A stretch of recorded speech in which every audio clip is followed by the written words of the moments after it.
नमस्कार. डॉक्टर श्रीदा देशमुख लिखित पंचदशी भावदर्शन हा ग्रंथ आपण वाचत आहोत. आज आपण कूटस्थ दीपहा या भागातला पुढचा भाग वाचायला घेतो आहोत. ब्रह्म व आभास यातील फरक.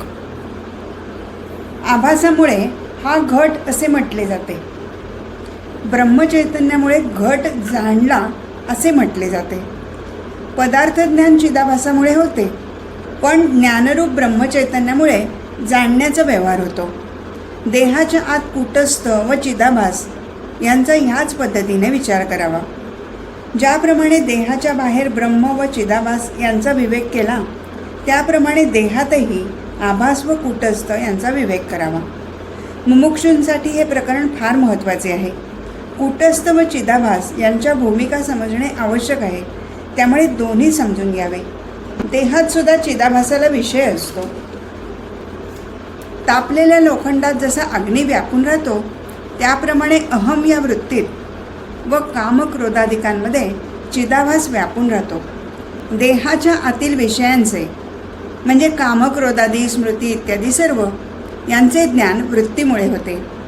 जसे वृत्तीसह चिदाभासाने व्यापण्याचे विषय देहाबाहेर स्पष्ट असतात, तसे देहाच्या आतील विषय ते आतमध्ये असल्यामुळे इंद्रियांनी कळण्यासारखे नसतात. जसा घट बाहेर स्पष्ट दिसतो, तसे आत काही दिसत नाही. लोखंड तापून लाल झाल्यावर अग्नी त्यात व्यापून राहतो, तसे अहम ही वृत्ती, कामक्रोधादी विकार यात चिदाभास व्यापून राहतो. अंतःकरण वृत्तीसह चिदाभास आतील विषयांच्या आकाराचा झाला की कामक्रोधादिकांचे ज्ञान होते.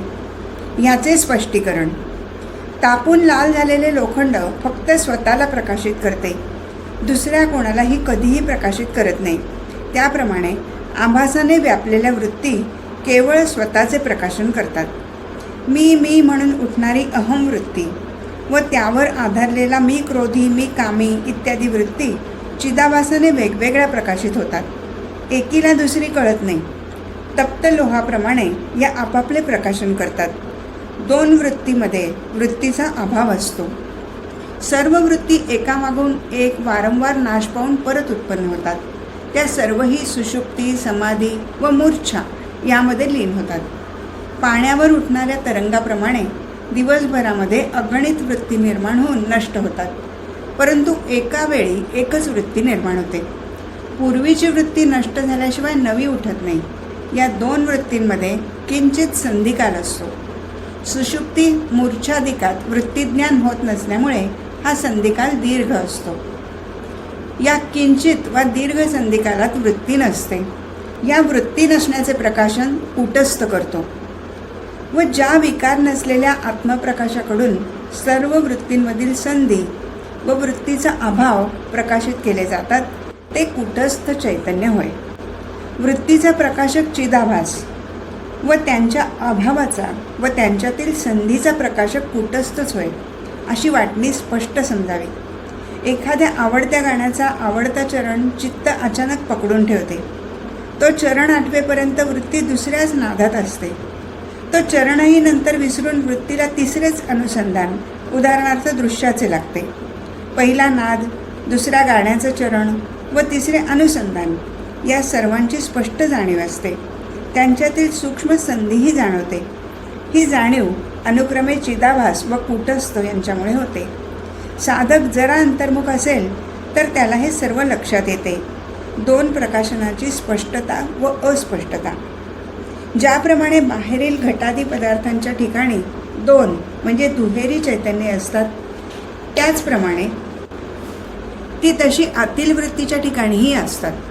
म्हणून त्यांच्या संधीपेक्षा त्या वृत्ती अधिक स्पष्टपणे जाणवतात. रात्री हमरस्त्यावर मोटारीने प्रवास करताना गतिरोधकावर पांढरे पट्टे असतील तर तो स्पष्ट दिसतो, नसतील तर दिसत नाही. त्याप्रमाणे वृत्ती स्पष्ट असल्याने त्यावरील चिदाभासाचा प्रकाश स्पष्ट कळतो. किंवा कवळशाच्या उदाहरणातील परावर्तित सूर्यप्रकाश हा सामान्य सूर्यप्रकाशावर अधिकत्वाने असतो. तो प्रकाश सामान्य प्रकाशापेक्षा स्पष्ट दिसतो. तसेच येथेही असते. संधी अस्पष्ट असल्याने त्यावरील कूटस्थाचा प्रकाश कळत नाही व वृत्तीत कूटस्थाच्या प्रकाशाशिवाय चिदाभासाचा प्रकाश अधिक असल्याने तो स्पष्ट कळतो. कारण मर्यादित जागेतील परावर्तित प्रकाश सामान्य प्रकाशाहून अधिक स्पष्ट असतो. कूटस्थच दोन्हीचे प्रकाशन करतो असे का म्हणू नये?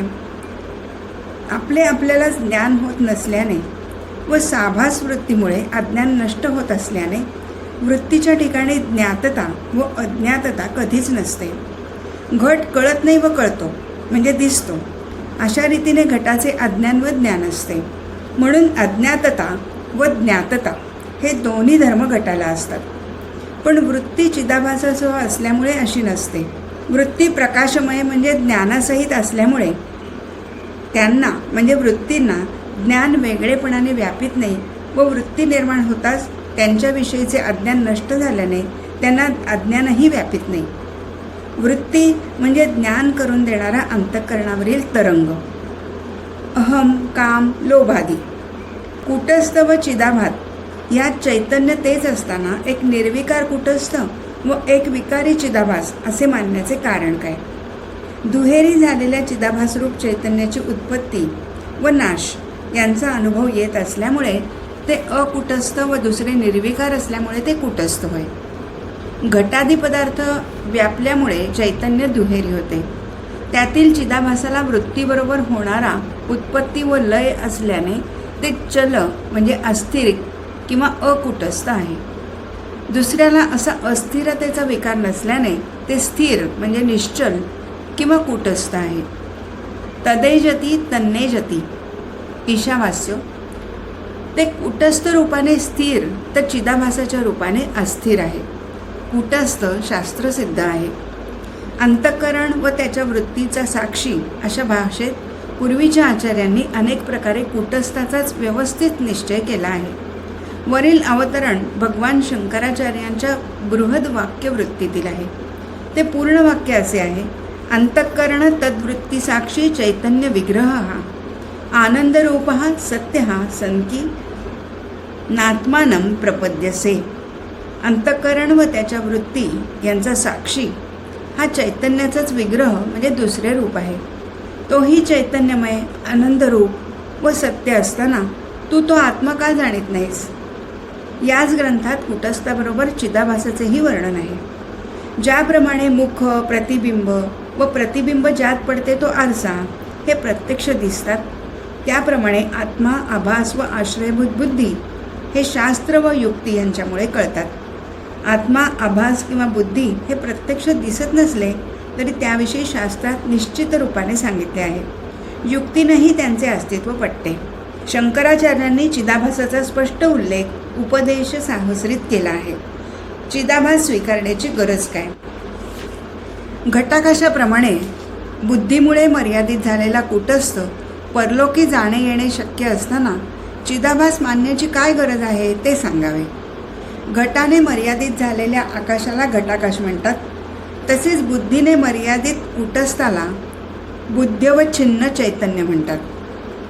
आकाश जसे घटाबरोबर घटाच्या कोणत्याही परिस्थितीत असते, उदाहरणार्थ जागा बदलणे, पाण्यात बुडणे, फुटणे इत्यादी, त्याप्रमाणे कूटस्थही बुद्धीबरोबर परलोकात जाणे येणे करू शकेल. वेगळा चिदाभास त्यासाठी का मानावा? याचे उत्तर ऐकावे. असंग कूटस्थ केवळ मर्यादित झाल्याने जीव होणे शक्य नाही. तसे मानले तर घटाधिकांनी मर्यादित झालेल्या ब्रह्माला जीवत्व ब्रह्म होईल. केवळ उपाधीमुळे आलेले परिच्छिन्नत्व म्हणजे मर्यादा हे जीवभावाचे कारण नाही. घटाने देखील चैतन्य परिच्छिन्न होते, पण त्यामुळे चैतन्याला म्हणजे ब्रह्माला जीवत्व प्राप्त होत नाही. बुद्धी स्वच्छ असून घटादी मलिन आहेत, असा परिच्छिन्नत्वाच्या कारणात म्हणजे उपाधीत फार महत्त्वाचा फरक आहे.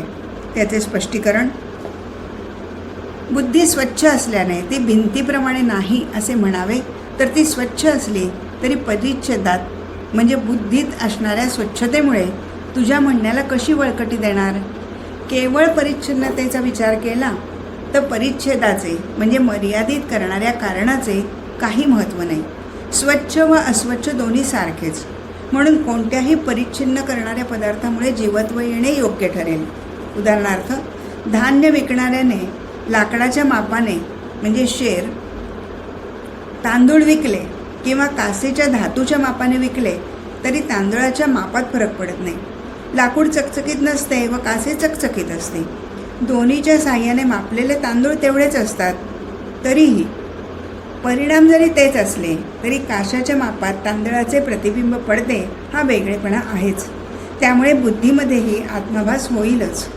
केवळ परिच्छन्नतेचा विचार न करता त्या पदार्थामुळे होणाऱ्या परिणामाच्या बाजूने विचार केला असता काशातील तांदळाच्या प्रतिबिंबाप्रमाणे स्वच्छ बुद्धीत कूटस्थाचा आपोआपच प्रकाश पडेल. प्रतिबिंब स्वीकारण्याची क्षमता नसणाऱ्या लाकडात किंवा घटात असा प्रकाश पडणार नाही. तेव्हा चिदाभास स्वीकारण्याची गरज आहेच. प्रतिबिंब व आभास एकच. किंचित भास म्हणजे आभास.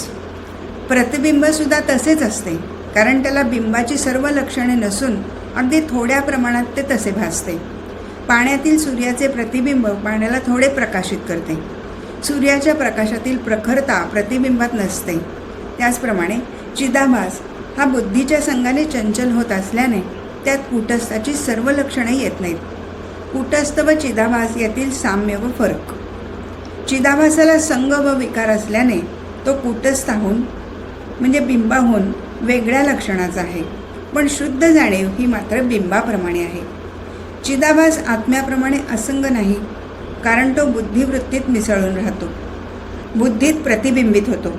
आरसा मळका असला तर प्रतिबिंब धूसर असते. हा दोष बिंबात नसतो.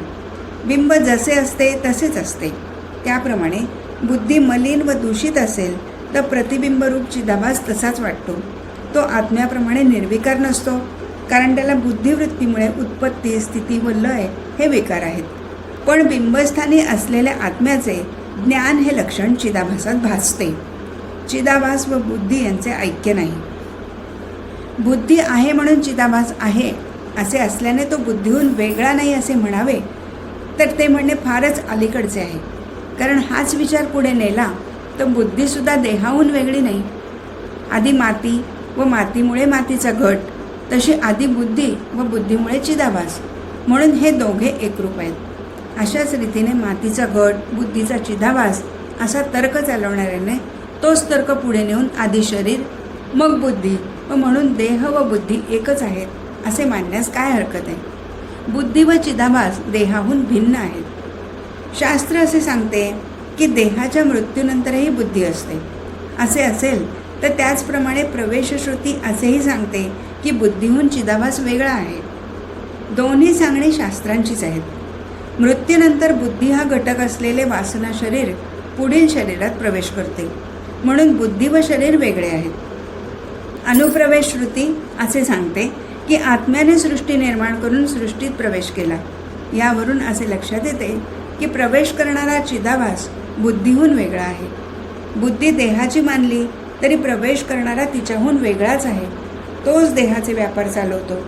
श्री एकनाथ महाराज म्हणतात, त्या लोखंडा ऐसे जड मन, त्यासी चित्प्रभा प्रकाशुन, प्रकृती माझी प्रवर्तन, करवी जाण श्रेष्ठत्वे. एकनाथी भागवत. बुद्धीसह कुटस्थाचा शरीरात प्रवेश होत नाही. बुद्धीसह कुटस्थाचा प्रवेश होतो असे म्हणता येणार नाही, कारण ऐतरेय उपनिषदात स एतमेव सीमानम विदार्य एतया द्वारा प्रापद्यत असे म्हणून बुद्धीहून वेगळा आत्मा संकल्प करून प्रविष्ट झाल्याचे म्हटले आहे. बुद्धीसह शरीर असते. शरीरात बुद्धीचा प्रवेश होत नाही. श्रुतीमध्ये कूटस्थाचा प्रवेश सांगितला आहे. कूटस्थ व ब्रह्म एकच असल्याने कूटस्थ शरीराच्या निर्मिती आधीपासून शरीरासह सर्वत्र व्यापून असतो. बुद्धीसह शरीर निर्माण होताच तो बुद्धीमध्ये आभास रूपाने प्रवेश करतो. अशी संगती जुळवावी लागते. हे अर्थवाद वाक्य म्हणून स्वीकारावे.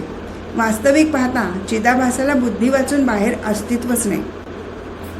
इंद्रिये, देह इत्यादिकांसह हा अचेतनाचा समुदाय माझ्याशिवाय कसा जिवंत राहील असा विचार करून मस्तकावरील टाळू फोडून परमात्मा आत शिरून संसारी झाला असे वर्णन केले आहे.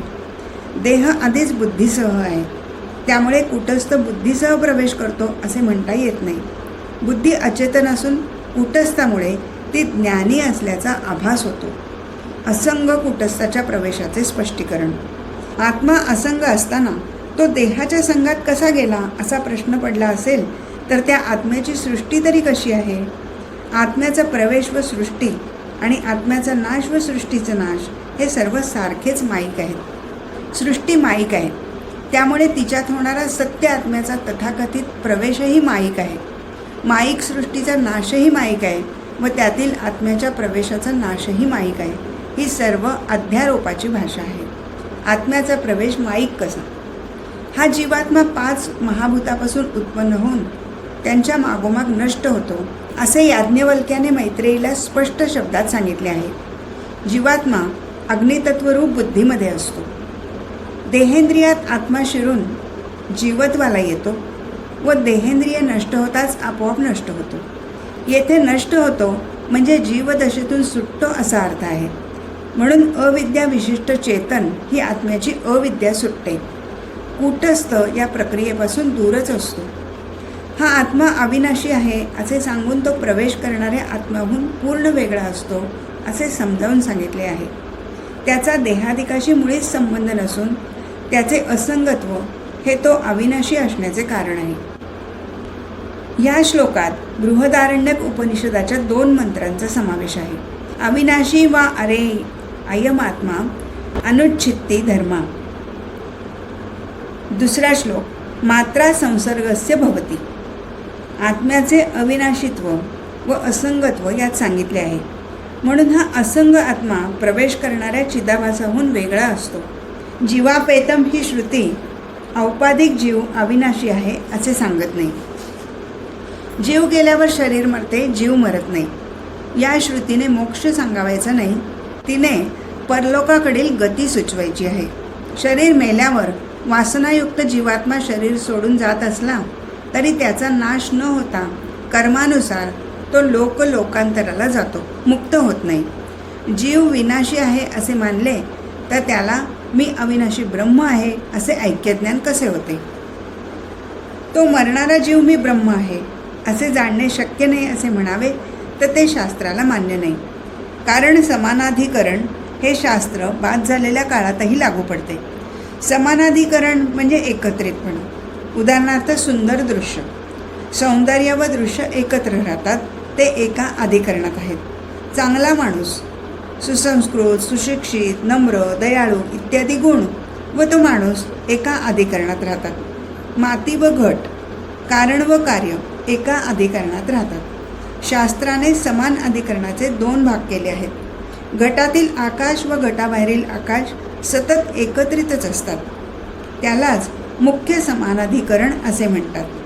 वाळक्या झाडावर भासलेला माणूस हे दोघे भ्रम असेपर्यंत एका अधिकरणात राहतात. वाळके झाड आहे पण तेथे माणूस नाही असे कळले की माणसाचा बाध होतो, म्हणून माणूस त्याच्या अधिष्ठान रूप झाडात विलीन होतो. तेथे माणूस कधीच नव्हता असा निश्चय होतो. बाध होऊन एकरूपता येणे याला बाध समाधीकरण असं म्हणतात. येथे माणसाचे झाडाशी मुळात नसलेले ऐक्य नंतर भ्रमामुळे होते. या शास्त्राचा चालू श्लोकाशी संबंध घटाकाश व महाकाश यांच्याप्रमाणे कूटस्थ व ब्रह्म यांच्यात मुख्य समानाधिकरण आहे. ते सतत एकच आहेत. जीव विनाशी मानला तर त्याला मी ब्रह्म असे ज्ञान होणार नाही अशी शंका आहे. विनाशी मी व अविनाशी ब्रह्म हे 2 एका अधिकरणात येणे शक्य नाही असा त्या शंकेचा अर्थ आहे. त्यांचे असे मुख्य समानाधिकरण्य होणे शक्य नाही हे खरे आहे, पण त्याचे बाध समाधिकरण्य होते. जसे जो तू माणूस म्हणून समजत होतास तो झाडाचे खोड आहे. या वाक्यात ज्याप्रमाणे स्थाणूचा निश्चय झाल्यावर माणसाचा निश्चय नाहीसा होतो, त्याप्रमाणे मी ब्रह्म आहे या निश्चयाने मी देहादी आहे असा निश्चय नष्ट होतो. झाडाऐवजी माणूस दिसणे हा भ्रम आहे. झाड कळल्याबरोबर तो नष्ट होतो व झाड आहे असा योग्य निश्चय होतो. त्याप्रमाणे मी ब्रह्म आहे या निश्चयाने मी देहादी आहे हा भ्रम जातो. म्हणजे मी कूटस्थ आहे व कूटस्थ ब्रह्म आहे हे कळते. येथे भासमान मीचा बाध करून कूटस्थाचे ब्रह्माशी ऐक्य होते. याप्रमाणे बाध समाधीकरणाने जीवाला मी ब्रह्म आहे असे ज्ञान होते. पूर्वसुरींचे शास्त्रार्थामध्ये फार मोठे योगदान असते. त्यांच्या आधारावरच पुढील शास्त्रकार शास्त्राचा विकास करून मुमुक्षूवर उपकार करतात. भगवान शंकराचार्यांच्या परंपरेतील सुरेश्वराचार्य हे फार मोठे आचार्य होते. त्यांनी समान अधिकरणावर आधारलेली युक्तिसिद्ध अशी देहाच्या बाधाची उपपत्ती वापरलेली आहे, तीच येथे सांगितली आहे. सर्व ब्रह्म आहे या श्रुतिवाक्यात जगाशी असे ब्रह्माचे समाधिकरण्य आहे. तसेच ते मी ब्रह्म आहे या वाक्यात जीवाशी ब्रह्माचे आहे. सर्वम ही एतत् ब्रह्म मांडुक्य उपनिषद, इदम सर्व यत अयम आत्मा बृहदारण्यक या 2 श्रुतींचा मिळून हे सर्व ब्रह्म आहे व हे जे काही सर्व आहे ते आत्माच आहे असा अर्थ होतो. ब्रह्म व जग यांचे मुख्य समानाधिकरण्य मानले तर जगाबरोबर ब्रह्म विकारी ठरेल किंवा ब्रह्माबरोबर जग निर्विकार ठरेल. हे सर्व वेदांत सिद्धांताच्या विरुद्ध असल्याने जगाचा बाध करूनच त्याचे ब्रह्म्याशी ऐक्य केले पाहिजे. म्हणजे येथे बाध समानाधिकरण्य वापरले पाहिजे. याच प्रकारे जीव व ब्रह्म याचे ऐक्य मानले पाहिजे. येथेही आभासवादाचाच पुरस्कार होतो, कारण त्याचा बाध करून ऐक्य प्रस्थापित होते. कूटस्थाचे प्राधान्य. जो वेगळा केलेला कूटस्थ तो त्वम पदाचा लक्ष्यार्थ असून तोच ब्रह्मरूप आहे. विवरण व अन्य ग्रंथात असे सांगितले आहे. त्वमचा लक्ष्यार्थ जो कूटस्थ त्याच्याशी ब्रह्माचे मुख्य समानाधिकरण आहे. बाध समानाधिकरण नाही हे ठसण्यासाठी तेथे बाधाचे खंडन केले आहे. बुद्ध्यादिकांपासून विवेकाने सोडवलेल्या कूटस्थ ब्रह्मरूप आहे असे विवेकाने सोडवणे म्हणजे वेदांत मताचा बुद्ध्यादिकांचा बाध करणे व कूटस्थाचे ब्रह्माशी अखंड असणारे ऐक्य स्वीकारणे होय. याला बाध समानाधिकरण म्हणतात. कूटस्थ म्हणजे काय? देह व इंद्रियांसह असलेल्या जीवरूप आभासाच्या भ्रमाचे अधिष्ठान असलेले शुद्ध चैतन्य हेच येथे प्रामुख्याने सांगायचे आहे. या संदर्भात श्री एकनाथ महाराज म्हणतात, जीव आपुल्या परिपूर्णता अहम म्हणे निजात्मसत्ता तेथ मायेची अतिलाघवता देहात्मता दृढ केली. एकनाथी भागवत. भ्रमाला अधिष्ठान आवश्यक असते. चिदाभास हा भ्रमच असल्याने त्याला कूटस्थ हेच अधिष्ठान आहे. आभासवादात अधिष्ठान चैतन्यालाच कूटस्थ म्हणतात. पुन्हा सांगतात की ब्रह्म जगद्भ्रमाचे अधिष्ठान आहे. त्रिकांडात्मक वेदात सर्व दृश्य जगद्रूप भ्रमाचे सांगितलेले जे अधिष्ठान ते येथे ब्रह्म या शब्दाने सांगायचे आहे. वेदात जगत हे भ्रम आहे असे सांगितले आहे. भ्रम होण्यासाठी सत्य अधिष्ठान लागते. त्या अधिष्ठानालाच ब्रह्म असे म्हणतात. जीव या आरोपाला आरोपित ब्रह्म अधिष्ठान कसे? जर याच ब्रह्मचैतन्यावर संपूर्ण जगतभ्रमाचा आरोप केला जातो तर त्या जगताचाच एक भाग असलेल्या जीवाची काय कथा? रज्जू सर्पाकार भासियाले जगडंबर श्री तुकाराम महाराज. अफाट जग दोरीवरील सर्पाप्रमाणे ब्रह्मावर भासते. शुद्ध सत्वगुण व तेजतत्वाने घडलेल्या स्वच्छ बुद्धीतील आभासही त्या जगाचाच एक भाग असल्याने म्हणजे बुद्धीसापेक्ष असल्याने तोही भ्रमरूप आहे हे नव्याने का सांगावे? तत्वत्वम हे दोन्ही सांगितल्याने एकच गोष्ट 2 वेळा सांगितली असे होत नाही. जगत व त्याचा एक भाग यांचा आरोप केल्याने जो भेद भासला त्यामुळे तत्वत्वम पदार्थाचा अर्थ वेगळा झाला. वास्तविक चैतन्याचे ऐक्यच आहे. जग हे आरोप्य असून ब्रह्म आरोपित आहे. म्हणजे ब्रह्मावर जगाचा आरोप केला आहे. जीव हा जगाचा भाग असल्याने तोही आरोप्य आहे. पण हा भेदही आरोपित किंवा अभासिक आहे, सत्य नाही. झाडाचे खोड व माणूस या भ्रमातील आरोप्य माणूस व आरोपित खोड ही दोन्ही दिसतात. चिदाभासाच्या बाबतीत आरोप्य बुद्धी व आरोपित कुटस्थ असे प्रत्यक्ष दिसत नाहीत. मग तो आरोप्य कसा? कर्तृत्व इत्यादी बुद्धीचे धर्म व स्फूर्ती या नावे ओळखला जाणारा आत्मा या दोन्हीचे धर्म धारण करणारा आभास स्पष्ट भासतो, म्हणून तो भ्रम आहे. खोडाऐवजी माणूस दिसतो तेव्हा उंची, जाडी, फांद्या इत्यादी धर्म खोडाचे असतात व माणूस, त्याची हालचाल इत्यादी भ्रमरूप असतात. त्याचप्रमाणे कर्तृत्व, भोक्तृत्व, चापल्य इत्यादी धर्म बुद्धीचे असून ते धर्म व जाणीव हा आत्म्याचा धर्म हे चिदाभासात एकत्र आल्याचे स्पष्टपणे कळते, म्हणून तो भ्रम आहे. या भ्रमाचे कारण बुद्धी, आभास, आत्मा व जग या 4ही पदार्थांचे निर्णयात्मक ज्ञान नसल्याने होणारा जो मोह तोच संसार भ्रमाचे कारण आहे. अनंत जन्माच्या पुण्याईने ज्या ज्ञानाची इच्छा होते, बहुधा ती होत नाहीच. झालीच तर ती पूर्ण होण्यासाठी आवश्यक ती योग्यता, मार्गदर्शन, कृपा, साधना इत्यादी कमी पडतात. त्यामुळे मोह न जाऊन संसार सुरूच राहतो. संसाराची निवृत्ती कशी होते? बुद्धी इत्यादिकांचे स्वरूप जो वेगळेपणाने जाणतो त्याला तत्ववेत्ता व त्यालाच मुक्त म्हणावे असा वेदांतामध्ये निश्चय केला आहे. चिदाभास, बुद्धी, प्राण, इंद्रिये, जग हे सर्व कूटस्थाहून वेगळे आहेत. कूटस्थ नित्य असून इतर सर्व अनिर्वचनीय आहेत असे जाणणाराच खरा तत्ववेत्ता व मुक्त असतो असे वेदांत ठामपणे म्हणतो.